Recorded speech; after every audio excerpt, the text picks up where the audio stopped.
You are by profession a medical doctor. How did you get into, how did you evolve into the topic of radical Islam? So I'm a medical doctor, but I'm also a believing Muslim that observes Islam. And on September 11th, I was in Saudi Arabia where I was practicing critical care medicine, trauma critical care medicine, and watched the towers go down. New York has always been my adopted home. And that was the first moment as a Muslim I realized somebody's taking Islam and weaponizing it into a lethal, devastating distortion of what Islam was supposed to be. And that began my intellectual curiosity. I wrote a book about that. And as I wrote the book, I became more involved in public opinion and very quickly learned about the concept of Islamism and that Israel has faced Islamism, radical Islam, longer than any other nation in the world. And that led me to my first trip to Israel 5 years ago. Today I'm here on my 11th trip, and part of what I did after meeting the Peshmerga and hearing how they feel about the IDF, I felt ashamed to say I've been here almost a dozen times and not made the effort to meet active troops. And so this intellectual journey has led me to become a public voice in any English language media on 4 continents, explaining Islamism is heinous, it is an imposter, it is a political totalitarian ideology, it is not Islamophobic to say it, and it's for Muslims to reclaim the conversation and expose and separate it from true Islam.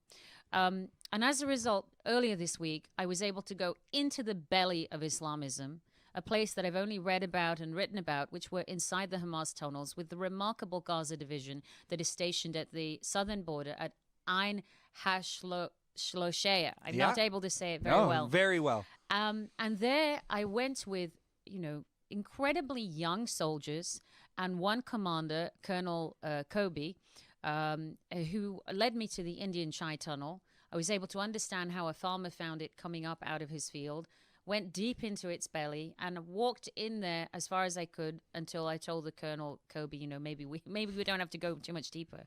Incredible to see the sophisticated engineering, the finished concrete, the electrical supplies, the way one tunnel goes straight to Khan Yunis, one tunnel comes straight into Israel.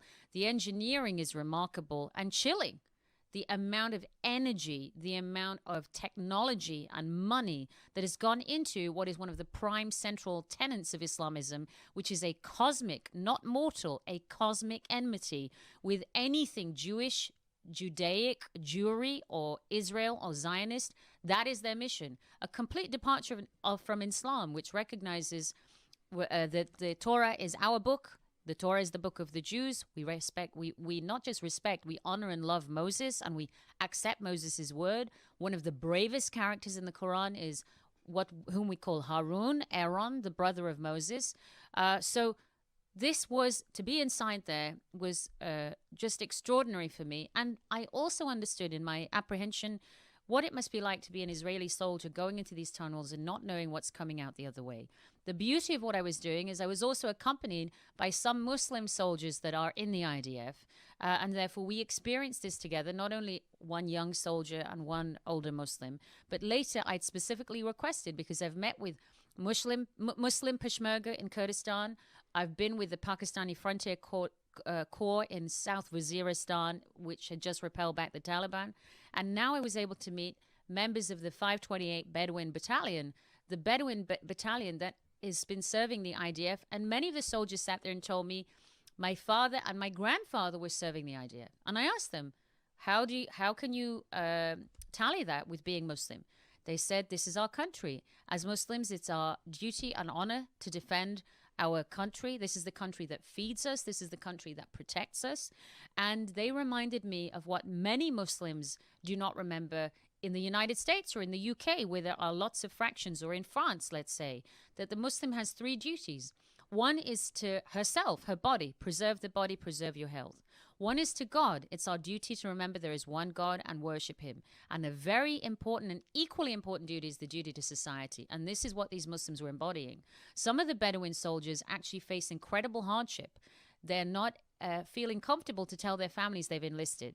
One of them told me, I told my family I was working in the factory in the north and would only come home occasionally, hide the uniform before he came home.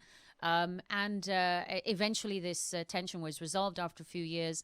I learned from the Muslim soldiers how They celebrate Rosh Hashanah, Eid, Ramadan, Christmas all together with their fellow IDF soldiers. They learned about each other. They have an enormous sense of brotherhood, not just with the Muslim IDF, but the wider IDF. And honestly, I was incredibly humbled by them. And it is an important aspect of the IDF in Israel that is poorly understood. I already know it. I'm an ambassador for the Technion. I've raised money for Hadassah. So I have seen the true Israel, which is multi-faith, egalitarian, and truly integrated in a way that is not depicted outside of the world. When I said to them, how do you feel that you're training your weapons on Gaza? 2 million Palestinians are living there. We are not at war with the Palestinians, explained the Muslim soldiers to me. We are not at war with Islam. We are at war with Hamas, and that is my war too. So it was overwhelming. I have a few photographs the IDF has allowed me to share. Some of the photographs we were not allowed to take because the Bedouin soldiers are not public figures like me. So I understand that. But I hope to be able to share that with any audience that is willing to learn. You have been called by your critics a Zionist in Muslim guise. You are a practicing Muslim. You are you are a believer. You are not just a practicing Muslim. You have a great faith. How does that make you feel when your critics say that to you? Well, I mean, I remember the exact person who said it, who was a very prominent Saudi executive that had been for a long time an advocate for me. And ultimately, this is how he felt he was denouncing me to a group of Muslim professionals. And I lost a number of professional links as a result of that. To me, being a Zionist is not a slur.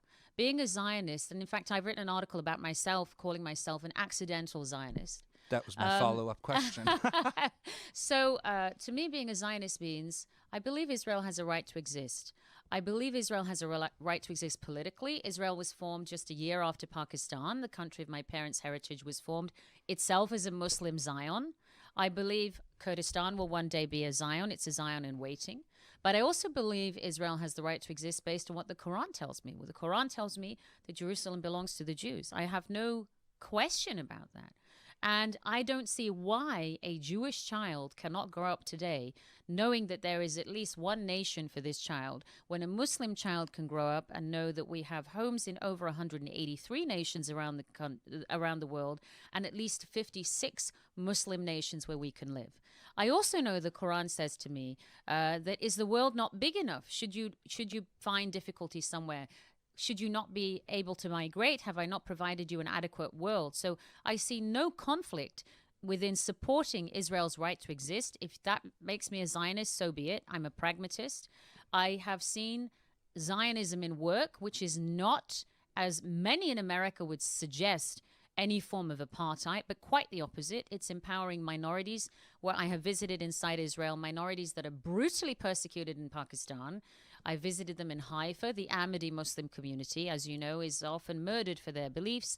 And in Israel, the Israeli government provides them land. The Israeli local council provide them money to take care of their cemeteries. In Pakistan, created to prevent Muslims from being persecuted in the old British India, the graves of Ahmadis are exhumed and they are persecuted not only in life but in death. So tell me how Zionism is not a humanist and pluralist vision of how humanity can live. It's a very interesting outlook. And if I may ask, how did you come to such an outlook? I'd say I've been blessed with incredible opportunities to meet any number of people from this country. I would say because of my intellectual journey about Islamism, that ultimately physically led me to Israel. I also have an indefatigable curiosity. I'm a woman that follows her curiosity to the nth degree. Sometimes it can put me in some precarious places, but mostly it's because, and I encourage anybody listening, if they have positive views or negative views or animus towards Israel, hold that thought and come and meet Israelis. You can meet Israelis all over the world, but you will not have realized what Israel is until you come here. You are among the people where if you greet, often I can't tell who is Muslim, who is Jewish, who is Christian here. You can greet them with the appropriate greeting and people will respond to you whether or not it's their faith. I'm free to worship here in a way that I am as free in America or as free in England. less free to do so in Pakistan than I am here, less free to do so in Saudi Arabia. I can go inside a church here, I can go inside a synagogue here. And also, I've received confirmation of this when I go to Egypt, when I go to Jordan, important Muslim Arab allies of Israel, and I see their perspectives of Israel. My Egyptian driver, when I was in Cairo last year, could quote to me the speeches that Anwar Sadat delivered at the Knesset to Menachem Begin. And I asked, how did Anwar Sadat feel about making peace with Israel?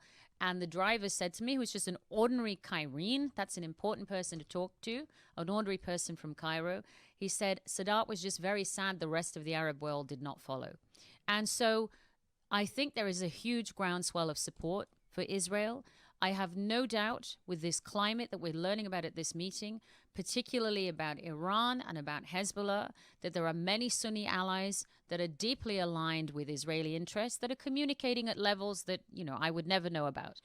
So I see no discordance between being someone who can be called a Zionist as a slur or who can admit quite proudly that she is a Zionist without any conflict with the depths of my faith as a Muslim or my values as an American.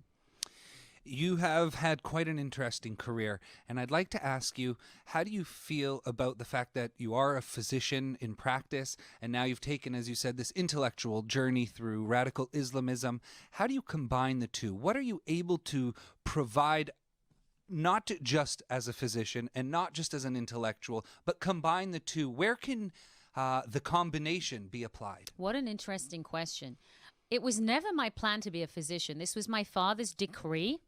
I was 15. I wanted to be a broadcast journalist, and my father was the ultimate authority, and that wasn't going to happen. I was enrolled in medical school. And ultimately, it gave me incredible skills. First of all, it's a humbling career.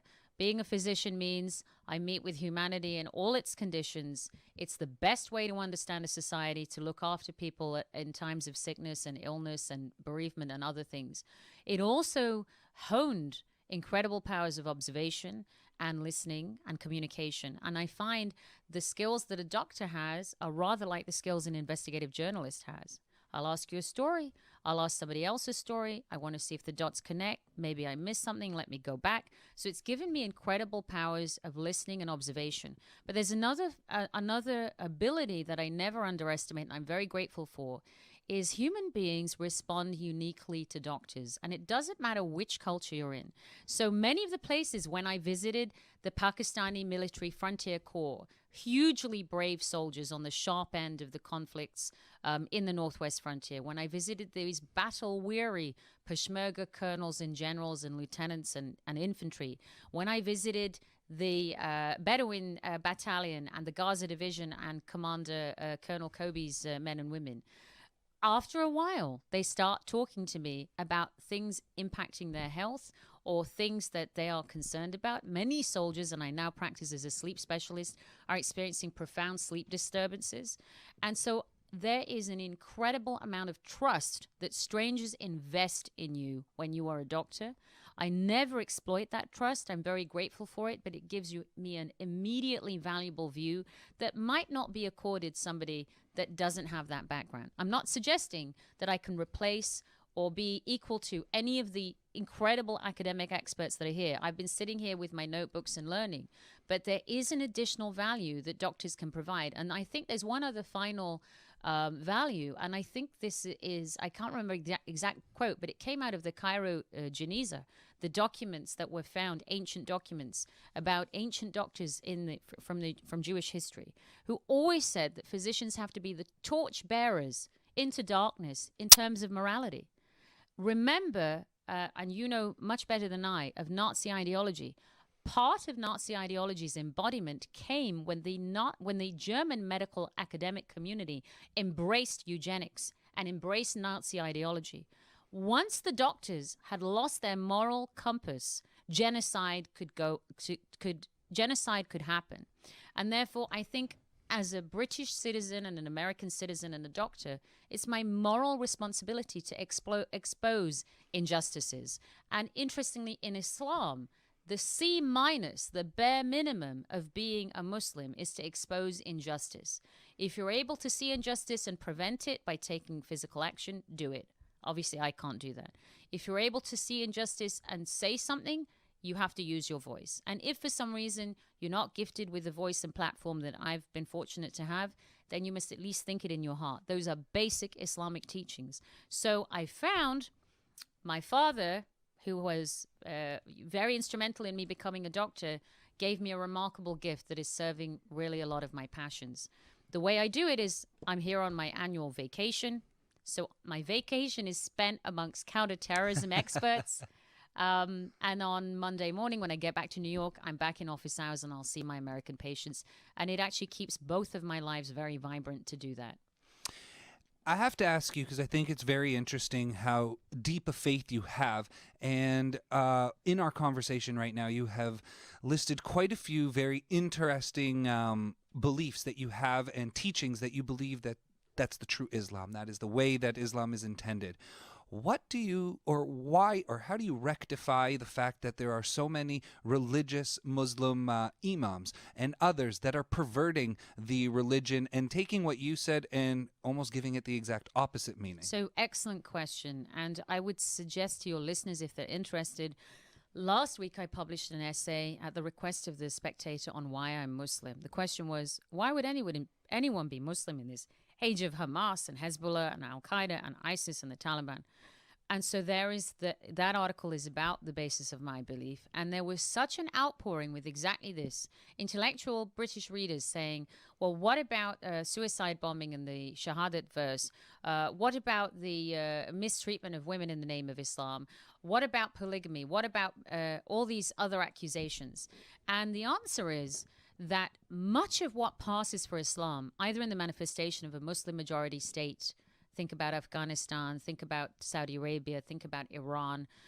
Much of what passes as Islam, think about Salafists in Europe, think about the Wahhabis among whom I've lived, think about fanatical Shia or Sunni expressions of Islam, is an utter departure from Islam.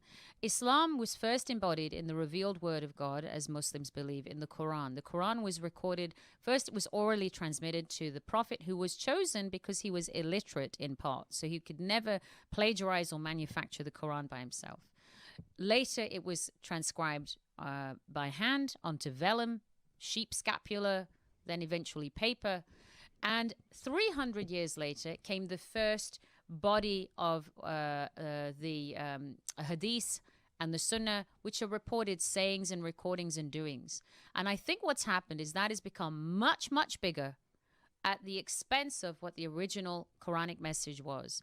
Additionally, with Islamism, which is a 20th century construct made across the border in Egypt in 1928 by Sayyid Qutb and followers, is a complete invented neo-Sharia. And we began to see this first in open manifestation in 1979 Iran, where they revived stoning of whoever they thought was defective or deviant, and there had not been a stoning for centuries. In 500 years of Ottoman history, there's a recording only of one stoning. And for readers who really care about it, read the British-Finnish author Sadakat Qadri, also of Muslim origin, who wrote a book called A History of Sharia, Heaven on Earth. Sadakat Qadri, a brilliant treatise of the history of Sharia. So what we see happening, where women who report rape in Pakistan are now incarcerated and they are subject to Hudud ordinances, brutal punishments for reporting a rape, that is not Islamic. When we see women are enforced to veil in Iran in chadars, that is not Islamic. When we see women having been prevented to drive in Saudi Arabia until June this year, that is not Islamic. If we think about the first Muslim was Khadija, the wife of the Prophet Muhammad. And she was a wealthy woman. She had been twice widowed. She chose the Prophet as her marriage partner through an intermediary, which was the dignified thing to do at the time. And she was an entrepreneur and financially independent. That was the first Muslim woman. Show me a woman of that caliber in Taliban-occupied Pakistan or Afghanistan. So what we see, and I have every sympathy with the non-Muslim, there are almost no manifestations visible of true Islam in the way that these states are manifested. The persecution not allowed to build a church in Saudi Arabia. In fact, there are monastic ruins centuries old that have been concealed in Saudi Arabia, showing that there were churches on the Arabian Peninsula, possibly at the time of early Islam. So it is what I think is happening is much of Islam is being defined by not only Islamists, but an invented neo-Sharia or distortions of Islam. And there are pockets where you can see real Islam. A good example, and I invite anybody listening, is to go to Kurdistan, where you see the mosques and churches in parallel. In Kurdistan, after ISIS destroyed the churches in Mosul, the Kurds and the local population rebuilt the churches. They had cement, they had mortar. What they didn't have was Catholic iconography. So France donated half a dozen or a dozen and a half Virgin Marys, and they were delivered to Erbil. And the Muslim population in Erbil, which is capital of Kurdistan, greeted the Virgin Marys with a public procession and festivity to welcome the Virgin Mary to the Muslim territory. And there, she's beautifully, you can see the Virgin Mary in Muslim Kurdish Erbil. Another place is Pakistan's Hunza Valley, where the Ismailis have proven definitively they're very committed to educating children. They have extensively educated children. There is zero radicalization, zero defection to the Taliban, and they're doing it in the name of Islam. The community here in Israel, the Ahmadi community, which of course is exiled from Pakistan, and it has a presence in Britain and Canada and so on, are committed as Muslims to say, we know there are violent verses in the Quran. We know there is advocacy for violent jihad in the Quran, albeit defensive. We eschew that. We think the Quran is both a historical and a contemporary document. We're not in an age of jihad now. We're in an age of debate. And so you will find many areas where true Islam is being manifested. And even Muslims here in Israel, where some of the Bedouin soldiers explained to me, I said, why did you join the army? And the Bedouin soldier said, my dad looked to me and said, you know, you're 18 years old. What the hell are you doing at home? Go out there and get a life. And if you don't know what to do, go and join the army. That is happening inside a Muslim family.